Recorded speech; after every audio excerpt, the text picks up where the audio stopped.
성도 여러분 안녕하십니까? 오늘도 아침 예배에 찾아오신 성도님들을 진심으로 환영합니다. 오늘은 기도에 대한 말씀이 준비되어 있습니다. 엘리야 선지자의 기도가 어떻게 응답받았고 하나님께서는 어떻게 역사하셨는지 그 현장을 찾아가서 살펴보려고 합니다. 오늘 말씀을 통해서 우리의 기도가 한 단계 성장하는 귀한 시간 되시길 간절히 바랍니다. 이제 기도하겠습니다. 하늘에 계신 아버지, 매일 아침 말씀을 묵상하는 시간을 주셔서 감사합니다. 이 시간 우리의 마음과 생각과 양심을 정결하게 씻어 주시옵시고 하나님의 말씀으로 채워주셔서 하나님의 뜻대로 남은 생애를 살아갈 수 있도록 인도하여 주시옵소서. 오늘은 기도에 대한 말씀으로 묵상하려고 합니다. 우리의 기도가 한 단계 성장할 수 있도록 성령 하나님께서 말씀이 선포되는 가운데 함께하여 주시옵소서. 예수님의 이름으로 기도드립니다. 아멘. 오늘 저희가 함께 묵상할 제목은 겸손하고 끈기 있는 기도입니다. 이제 목사님께서 교제를 통해서 권면의 말씀을 전해주시겠습니다. 안녕하십니까? 오늘 말씀의 제목은 겸손하고 끈기 있는 기도입니다. 기도에는 세 가지 요소가 있습니다. 첫 번째는 하나님의 뜻대로 기도해야 합니다. 두 번째는 겸손한 마음으로 기도해야 됩니다. 하나님을 전적으로 의지하고 신뢰하고 나는 아무것도 아니라는 겸손이 있어야 됩니다. 세 번째는 끈기 있게 기도해야 되는 것입니다.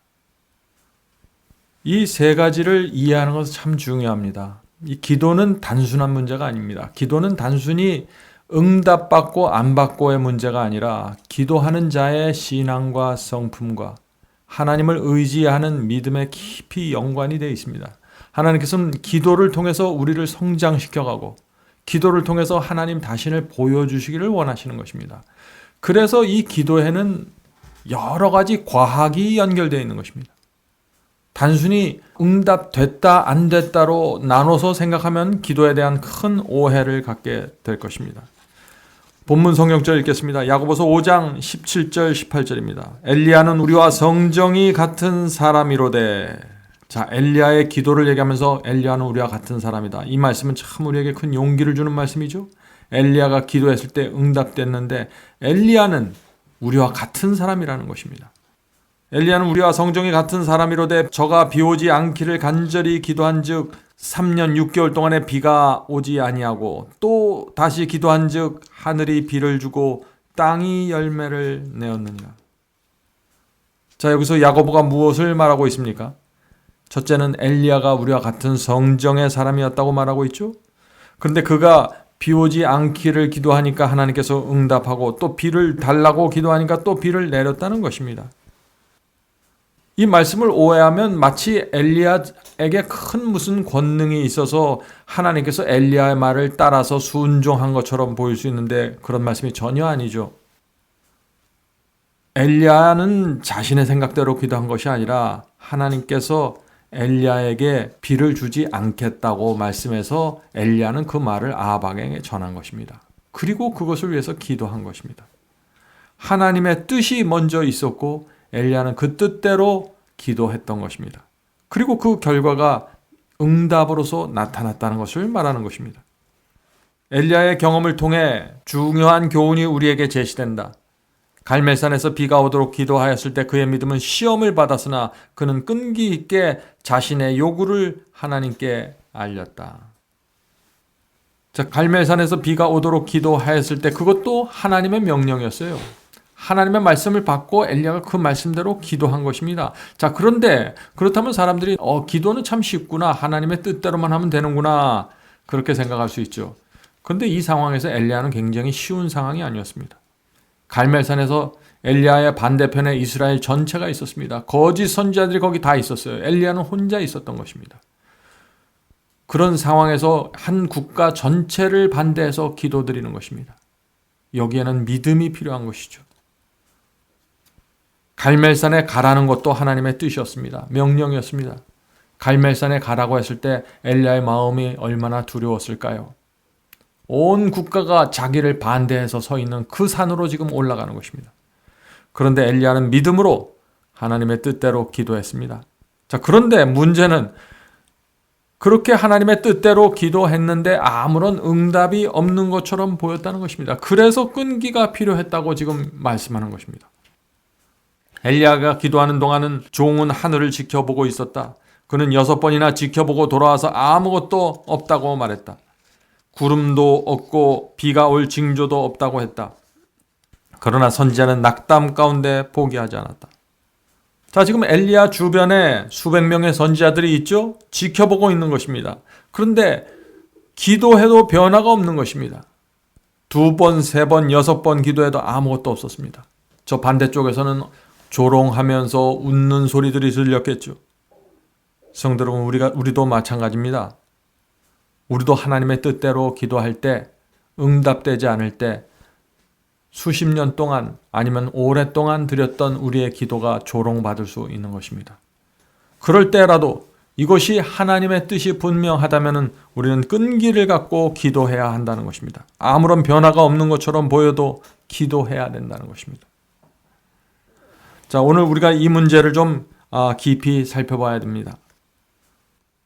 자, 6번이나 기도했는데 응답이 되지 않자 엘리야의 마음속에 어떻게 됐을까요? 엘리야는 계속해서 자신의 생애를 돌아보았다. 곧 자신이 어디서 하나님께 영광을 돌리는 일에 실패했는지를 살폈다. 자, 여기서 엘리야의 태도가 무엇인가요? 내 기도에는 문제가 없다는 것입니다. 왜냐하면 하나님의 뜻에 정확하게 서 있었기 때문에. 자신이 드리는 기도에 대한 확신이 있었어요. 그런데 기도의 응답이 안 된 것입니다. 그러면 문제가 무엇인가요? 그러면 기도드리는 나에게 문제가 있는 것이 아닌가 살펴봤다는 것입니다. 이것이 우리가 엘리야의 태도에 대해서 우리가 배워야 할 점입니다. 그는 계속해서 자신의 생애를 돌아보았다. 곧 자신이 어디서 하나님께 영광을 돌리는 일에 실패했는지를 살펴봤다. 자신의 마음을 살펴봤을 때 그는 하나님 앞에 자신이 점점 더 보잘것없는 것처럼 보였다. 자신은 아무것도 아니며 하나님께서 전부이신 것처럼 생각되었다. 성도 여러분, 이것이 바로 우리가 기도할 때 배우게 되는 신앙입니다. 응답이 없을 때 우리가 배우게 되는 신앙입니다. 자, 기도 응답이 없을 때 첫 번째 해야 될 일이 무엇인가요? 자신을 돌아보는 것입니다. 내 마음을 살피고 하나님 앞에 나는 아무것도 아니라는 것을 인정해야 되는 것입니다. 자, 계속해서 읽겠습니다. 그리하여 그가 자신의 유일한 능력과 의의 근원이신 구주께 매달리며 자아를 포기하는 지점에 이르렀을 때 응답이 이르러 왔다. 성도 여러분, 많은 경우에 응답은 아슬아슬하게 됩니다. 왜 그럴까요? 기도하자마자 응답이 되면 어떻게 될까요? 우리의 자아가 교만해지고 정신 차리지 못하게 될 것입니다. 금세 내가 기도하는 대로 응답해 주시면 어떻게 될까요? 내가 기도하면 하나님께서 움직이신다라고 착각하게 되죠. 그래서 엘리야도 7번이나 기도하게 된 것입니다. 그 수많은 이스라엘 백성들 앞에서 이 엘리야의 자아가 교만해지는 것을 막기 위해서 7번 반복하면서 조롱받으면서 기도하게 한 것이죠. 하나님께서는 우리의 기도에 응답하실 때 많이 생각하실 수밖에 없는 것입니다. 왜냐하면 우리의 본성이 너무나 악하고 교만하고 이기적이기 때문에 조금만 영광스러운 자리에 들어가면 정신을 차리지 못하는 것입니다. 우리에게는 우리의 단언의 길을 막지 않으시는 하나님이 계신다. 만일 우리가 당신의 말씀이 확실하다는 것을 믿는다면 그분께서는 우리의 믿음을 영광스럽게 하실 것이다. 우리가 정말 하나님의 말씀이 확실한 진리라고 믿는다면 우리의 믿음을 영광스럽게 한다는 것입니다. 우리의 성품을 변화시켜 주시고 우리를 존귀한 자로 사용하신다는 것입니다. 하나님의 영광을 드러내는 자로 사용하신다는 것입니다.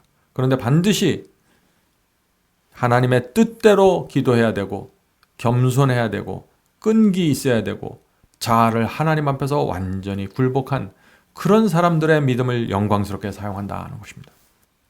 하나님께서는 우리의 모든 관심사가 당신의 관심사와 하나 되기를 원하신다. 그렇게 할 때 그분께서는 안심하고 우리를 축복하실 수 있다. 그렇죠? 여기 안심하고 축복한다는 표현이 나오죠? 그만큼 하나님께서 우리에게 복을 주시고 우리를 들어 올리시고 높이 올리실 때 굉장히 조심스럽다는 것입니다. 우리도 우리 어린아이들을 불필요하게 높은 자리에 내세우고 불필요하게 과다한 칭찬을 하면 어떻게 될까요? 그 아이의 성품과 자아가 무너지게 되는 것입니다. 하나님의 관심과 우리의 관심이 하나 되기를 원하신다 그랬습니다. 예를 들어 볼까요? 하나님의 관심은 우리의 자녀들을 구원하는 것입니다.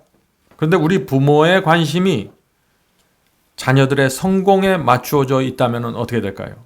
그것은 안심하고 축복하실 수가 없는 것입니다. 우리가 자녀들에 대해서 기도할 때 그것이 하나님께서 마음대로 응답하실 수 없는 것입니다. 왜냐하면 부모의 관심의 초점이 어디에 맞춰 있어요? 자녀들이 세상에서 성공하는 것에 맞춰져 있기 때문에. 그것은 하나님의 뜻과 충돌하기 때문에 하나님께서 자유롭게 응답해 주실 수 없다 하는 것입니다. 그러나 우리의 관심이 하나님처럼 자녀들의 신앙과 구원에 맞춰져 있을 때 하나님께서 축복해 주실 수 있는 것입니다.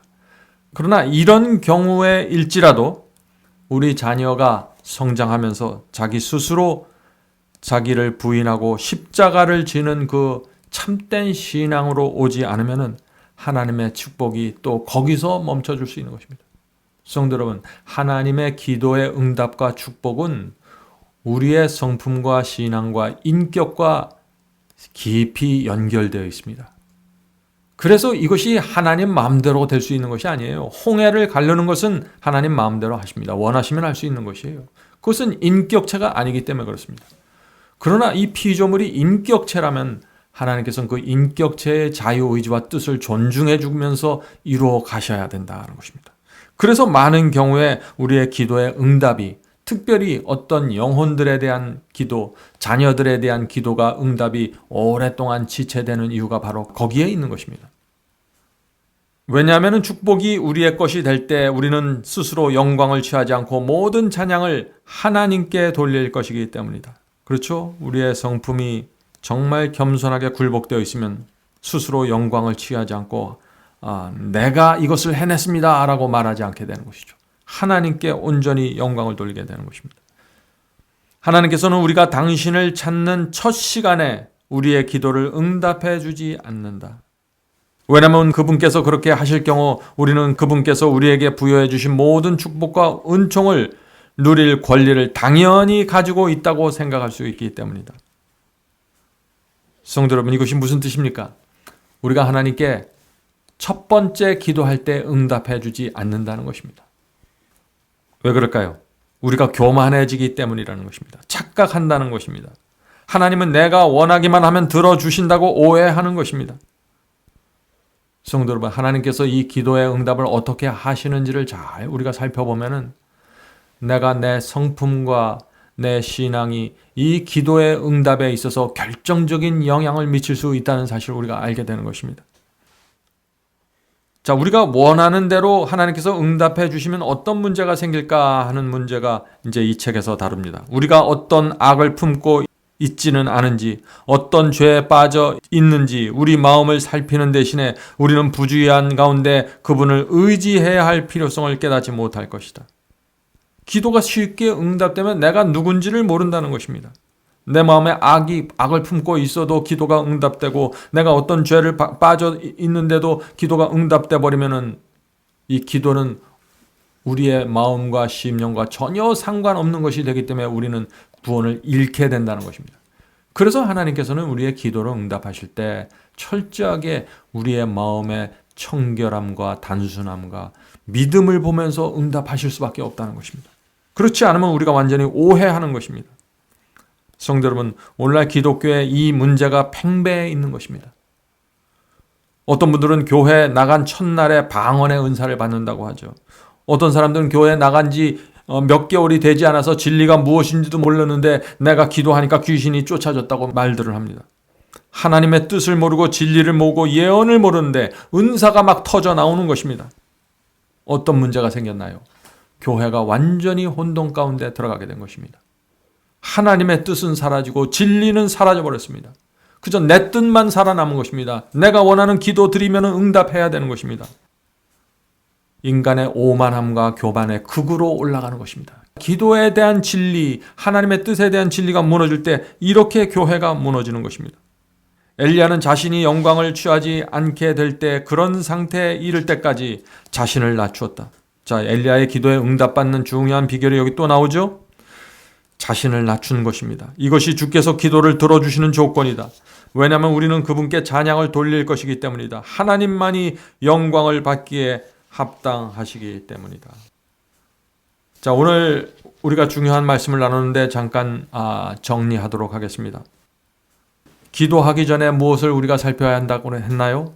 하나님의 뜻이 무엇인지 반드시 살펴보아야 합니다. 요구하기 전에, 하나님께 무엇을 요구하고 간청하기 전에 하나님의 뜻을 물어봐야 된다는 것입니다. 자, 그러면 하나님의 뜻을 우리가 어떻게 알 수 있을까요? 두 가지 경로를 통해서 우리가 하나님의 뜻을 확인해야 됩니다. 첫 번째는 하나님께서는 우리의 양심을 통해서 당신의 뜻을 알려주십니다. 기도하면은 양심을 통해서 이것을 버리고 저것을 택하라, 이 길로 가라, 이것이 진리니까 좁은 길로 가라, 내 자신을 버리고 내가 잘못했다고 먼저 사과해라, 이런 말씀을, 이런 양심의 감동을 주신다는 것입니다. 그래서 그 성령의 음성을 들으면은 우리가 확신과 평안을 갖고 내가 무엇을 할지 알게 된다는 것입니다. 성도 여러분, 그래서 기도하는 사람은 하나님의 말씀으로, 성경 말씀으로 늘 양심을 씻어내야 하는 것입니다. 양심이 정결하지 않으면은 기도할 수가 없는 것입니다. 하나님의 뜻이 뭔지 모르는 것입니다. 하나님께서는 정결한 마음을 통해서 주의 뜻을 알려주십니다. 그래서 예수께서 마음이 청결한 자는 하나님을 볼 것이라고 한 것이죠. 자, 어떤 상황에서는 주의 뜻이 무엇인지 정확하게 모를 수가 있는 것입니다. 자, 그런 경우에는 우리가 어떻게 기도해야 될까요? 예수께서 말씀하신 대로 내 뜻대로 하지 마옵시고 주의 뜻대로 이루어 주옵소서라고 기도해야 되는 것입니다. 이것이 겸손이고 하나님의 뜻을 최우선으로 생각하는 겸손입니다. 하나님의 선택을 신뢰하는 것입니다. 자, 두 번째는 말씀을 통해서, 성경 말씀을 통해서 하나님의 뜻을 알려주십니다. 그러므로 우리가 기도하기 전에, 기도하면서 계속해서 성경 말씀을 읽는 것이 중요합니다. 말씀을 읽으면 어떻게 됩니까? 내 마음이 하나님의 뜻이 정리가 되면서 점점 더 분명하게 무엇이 주의 뜻이라는 사실이 인식하게 되는 것입니다. 그렇게 하면은 기도할 때 능력 있고 믿음이 있는 기도를 할 수 있는 것이죠. 왜냐하면 이것은 내 뜻이 아니라 하나님의 뜻이라는 것을 확신하기 때문에 주여 이것이 하나님의 뜻이 아닙니까? 이것을 들어주시옵소서라고 기도할 수 있다는 것입니다. 성도 여러분, 기도의 사람이 되기 원하시나요? 그러면 먼저 말씀의 사람이 되셔야 됩니다. 말씀 위에 서서 기도하셔야 됩니다. 그러면 응답받을 수 있습니다. 요한일서 5장 14절 말씀 읽겠습니다. 그를 향하여 우리의 가진 바 담대한 것이 이것이니 그의 뜻대로 무엇을 구하면 들으심이라.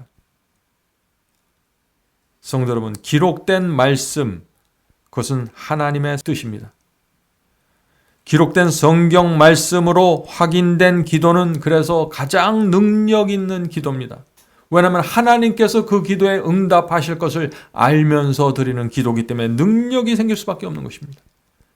엘리야가 하나님의 말씀을 듣고 기도했을 때 그의 기도와 그의 음성은 능력이 있었던 것입니다. 우리도 마찬가지입니다. 하나님의 뜻을 기록된 문자에서 확인하면 우리는 하나님의 뜻을 받는 것입니다. 엘리야가 하나님의 음성을 듣고 하나님의 뜻을 확인했던 것처럼 우리는 성경 속에서 똑같은 믿음을 갖고 하나님의 뜻을 확인할 수 있는 것입니다.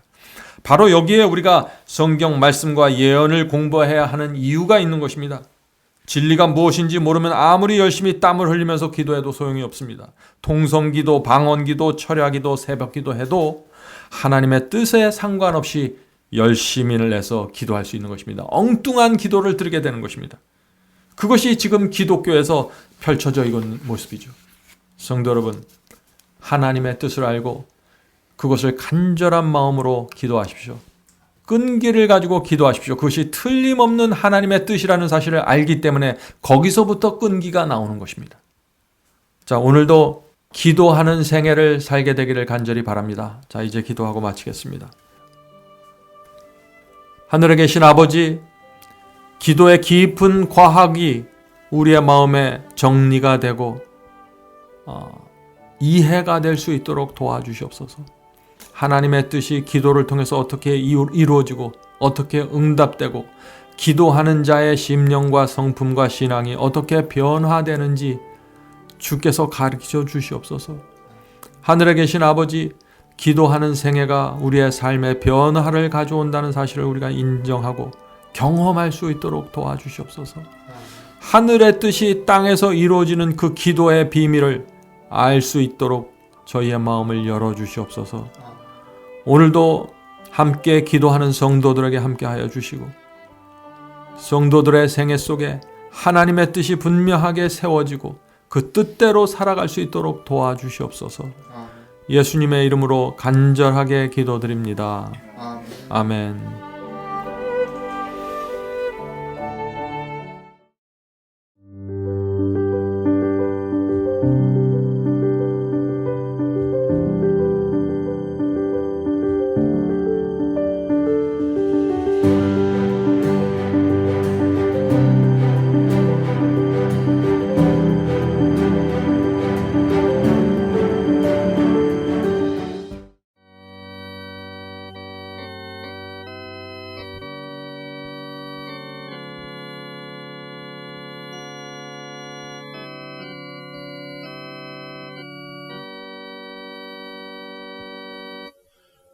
나의 죄를 대신하여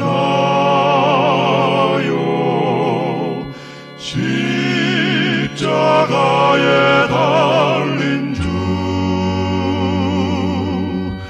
내 어찌 주님의 가슴에 못을 칠 수 있을까?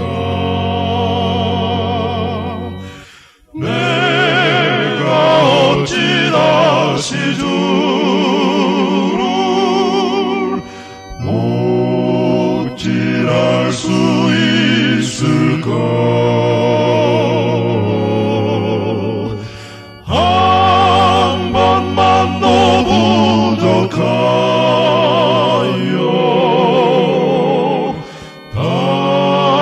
다시 고통 드릴까?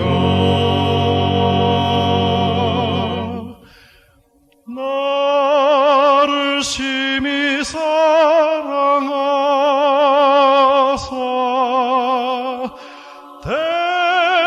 대속하신 주님을 내가 다시 배반하여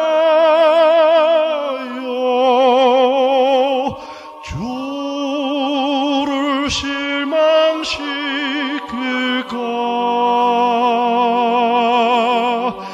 내가 어찌 다시 주